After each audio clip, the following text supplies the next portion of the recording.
Hey, how are you, man? This is Brian. You know, I've seen some stuff on the television, documentaries. One of them is Planet of the Humans. I think I saw that about a year or two ago. And there's a hell of an explanation on some of the environmental and ecological shenanigans that are going on. And that's why if I it makes me want to punch old Al Gore in the kazoozer. You don't burn forests and call it biofuel. You're destroying beautiful forests. What do you think has been going on?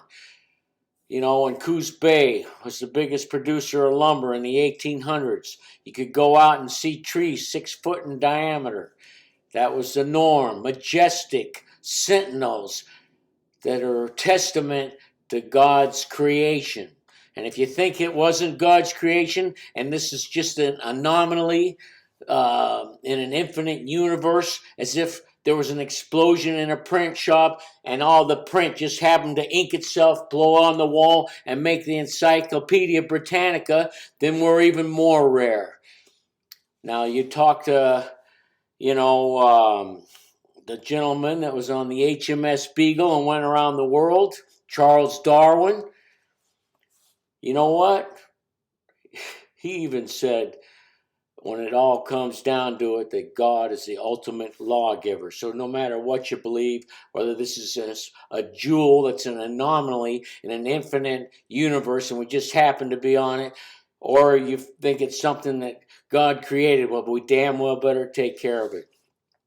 And I'll tell you what, Al Gore calling biomass burning, cutting down forests, and saying it's renewable is not taking care of this. Now, people, when they're 10 years old and a child slips on the slide or falls off a bicycle, they point and they say, oh, look what happened to so and so. That's immaturity. And so when I see somebody show a picture of the president slipping on the stairs or slipping on his bicycle or saying something about Brandon, which I don't even want to know what that's about, I go, oh, we got some children here that are newscasters.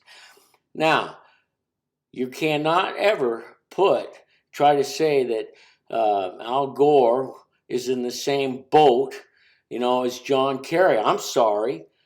Here's a man that during the Vietnam War was in the Brown Water Navy. Now, when I went to my commercial dive school, my director of training was in the Brown Water Navy. They had recompression chambers on some of those fast boats and different boats. Some of the guys were divers. He was a diver. And they would get guys back with gangrene and put them in the chamber, give them an oxygen table, press them down, give it a little pressure in there, force that oxygen, and regenerate, people that probably would have lost their leg. Maybe it could be regenerated through hyperbaric medicine. Now you go get hyperbaric medicine and probably cost you an arm and leg, and some scientists will say, you guys can't understand that. Well, the Brown Water Fleet guys in Vietnam were doing it, and then sometimes it takes a person at a grassroots level to come up with this stuff. And these folks were out on these rivers. They could be shot at any time. Now, John Kerry, he didn't drop, napalm or Agent Orange on people. When I was a kid. I was a little bit young for Vietnam. We didn't know how long the war would last. And when you hear songs like, how would you like to see a baby burn or this or that, you begin to question it. But when I see people that were there and then come back home and somebody spits on them, that's the immature child pointing the finger, just like pointing the finger when somebody falls off the bike. So John Kerry was definitely courageous, not only when he was in the Brown Water Fleet, but when he came home. People that stood against it, he did his duty there. And then he was able to say, hey, Veterans Against Vietnam.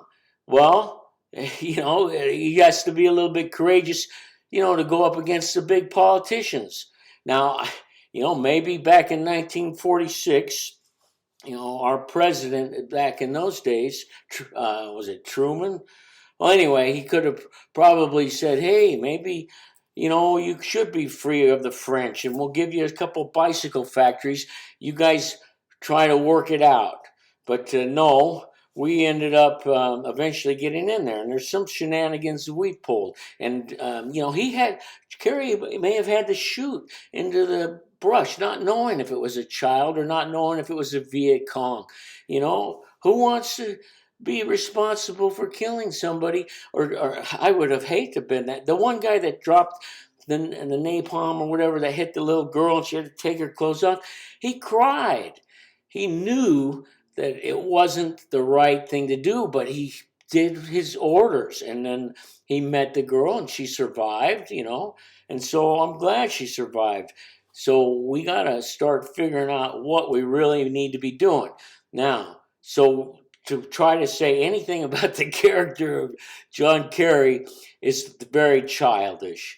So let's get to what Kerry's really after. I'm not talking about GORE. GORE's bought off with that biomass burning. But Kerry, we're talking about a man of integrity and brave and wants, the best for the human race. And I give him a pass. If he flew there on a jet for the stuff he's trying to do, and fine and dandy. Now, you want to say, okay, he's holding up everything. Well, hey, on the BP oil well, when they were drilling and the rubber's coming out and the seals are no good, and the guy says, oh, just keep drilling. Well, if you stop that guy from drilling at that point, is that holding everything up? No, that's preventing a big mess. So when they did finally build the Alaskan pipeline, they did a good, finally with the people saying, hey, you got to have it elevated. You have to have it double insulated. You have to have ways so it doesn't have breaks. And so that way that the herds of caribou can go under. Things like that matter. We're not the, I don't want to give rise to the cockroaches, but more than since humans have been here, we've gotten rid of more species than reduced the diversity. Now, by cutting trees down more than they can grow back, like they come back like bean poles, and there's a lot more underbrush, more susceptible to fire. So it isn't just, global warming that makes these forests burn. It's because they've been cut down so many times. Some places are more sensitive than others. So I think that we're lucky that, like when FDR, he built the dams, and then they were building the dam up, where the salmon run, up near the coast, on the West Coast. And one of the other congressmen or senators in that area says, oh, we don't need fish ladders. I'm not going to play wet nurse to a fish. And then, a decade later, they have to reinstall the fish ladders afterwards because it's ruining their fishing. People have to think ahead and do the job right the first time as much as possible. And again, if you give free rein to industrialists, if Teddy Roosevelt wouldn't have, you can only go so far, we'd have 100 little Putins. We'd have children minors still, in there crawling because the adults can't fit in. They're breathing all the coal dust, and our rivers would be a mess and disgusting because of profit. So capitalism and communism, it's democracy. Democracy is what saves capitalism and communism. If Putin was a true not a Bolshevik communist, but a true communist, and believed all these writings and things, he would live in a little tiny house and say, I'm a true communist because I don't have any more than anybody else. Well, of course, it's pure bullshit. It's abused. Every system, it's human nature to find a way to abuse a system. So right now, I'm glad we have a system where people like Teddy Roosevelt were able to keep capitalism going to the point where we had the aristocrats were like become nobility, and children working in mines and all the other crappy and the crap about reparations. I would have loved to pick cotton and not be a. We're going to have to find out who the great grandparents or grandparents of these little children that had to work in their rotating equipment for 15 hours a day or crawl into the mines. Are we going to give them reparations? So I'm anti-woke, but I'm also for the environment. And there are Republicans that are for the environment. One of the guys in Utah is for the environment. He's a Republican. So just to, and I am anti-woke. I don't think some a riot that started that the mother should get $1 million because her kid was killed, and it started a riot when we found out the powder burns on the kid's hand. We got to let the grand jury do its job instead of just jumping and destroying businesses and things. So yes, education K through 12, would keep a strong middle class without crime and stuff. And even Jesse Jackson, when he first started out, wanted the family unit to mean something, for the head of the household to work and be a father figure. And I don't know if that became unpopular, and then he had to kind of change his ideas. Heck, I guess one of the first black policemen in Phoenix, he figured, there's a kid in here, robbing, and he's a little black kid. We're the same, He's just misled. And the policeman goes in there and, he says, hey, kid, you can't really be doing this. The little kid grabbed his gun and shot him dead. So it doesn't matter what color your skin is. The kid needed a better upbringing, and Jesse Jackson was into that in the beginning. And I don't think Al Sharpton, I don't know if he was ever into it at all, even early on. So we need the way to elevate and the way for reparations is K through 12.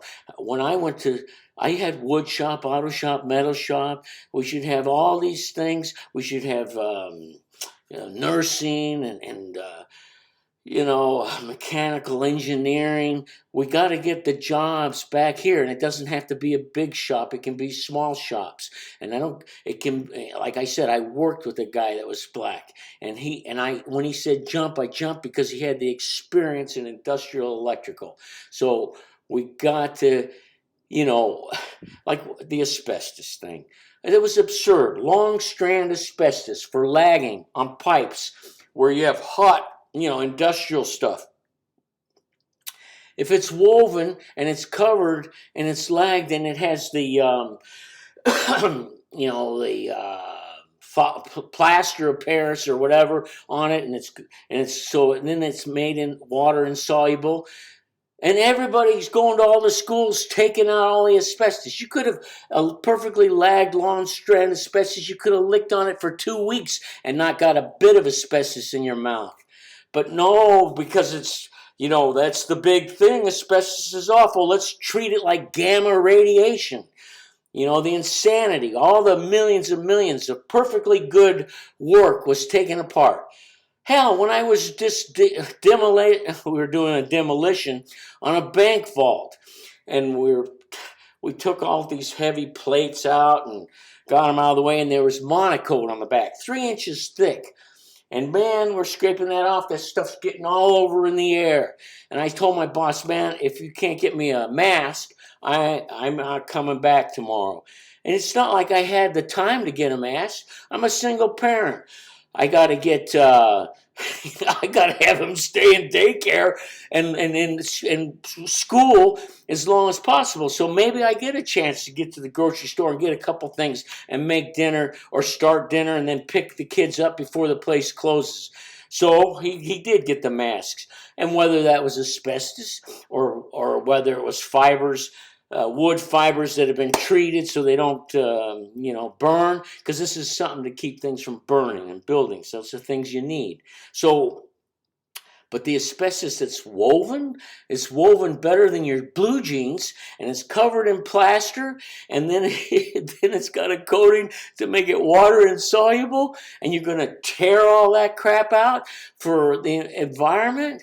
Now you made a big mess when you had something that was perfectly good in the first place. So let's, what kind of bandwagon were these people jumping on? All of a sudden, the asbestos is worse than gamma radiation, and it was long strand woven stuff covered in plaster. Like I said, you could lick on the lagging pipe for 2 weeks and not get a molecule of asbestos in your mouth. And now you're going to tear it all up and make a mess when something's doing a perfectly good job? So, just put the sign up and say, yes, there's asbestos. Wear a mask when you're uncovering it. You don't have to turn it into a big mess, but they're probably making it a big mess so they could stay there longer and get more pay for 2 or 3 more weeks when it might have been only anyway. So things have to make sense, and we have to do stuff right. And I believe that natural gas is going to be here a while, and that we need to get that methane hydrate out of the Beaufort Sea because it's a concentrated form, and I think we can take the exhaust gas after it's fired up and take that CO2 and use it as a resource. So, but anybody that wants to say something about John Kerry, it's very, you better look into a little deeper. There's always going to be finger pointers. You can watch specials on some of the most famous people that helped, President Washington saved his ass a couple times. Even back then, there was people making stories up and painting pictures and trying to put the most bravest people we had. It's just insanity. So we gotta try not to be the little immature finger pointers, especially when we got somebody with that kind of integrity. And I think John Kerry will work with industry to get the job done so we have the energy. We have to have quality work done. Otherwise, I think the environment matters. Education, the environment, and energy. We got to have those 3 things. But the environment is very important. Well, let's keep our fingers crossed. But I don't want to see that special, Planet of the Humans. I'll get pissed off because people are pretending to be something they're not. John Kerry he's out there, man. He's a been there, done that kind of guy. He's been in the war, and he's also fought and tried to get us out of that war. But he did his duties, and he has a conscience. And anybody that's acts like a little child, oh, somebody fell off their bike, that's not solving anything. That's ridiculous. So I think Kerry's on our side. Let's just get some of these pipes with the natural gas coming through, but make them so that the herds can get through, like we did for the other pipe. Make it double insulated. Make it so if there was some kind of break, it's contained before anybody even gets there, double walled. Either you do a good job with a good quality fossil fuel or you don't. And we got to start working on the other things too. But if you watch some of these movies, you'll find out that it does take coal to make a solar panel. So we're going to have to keep working on it. Thanks for your time.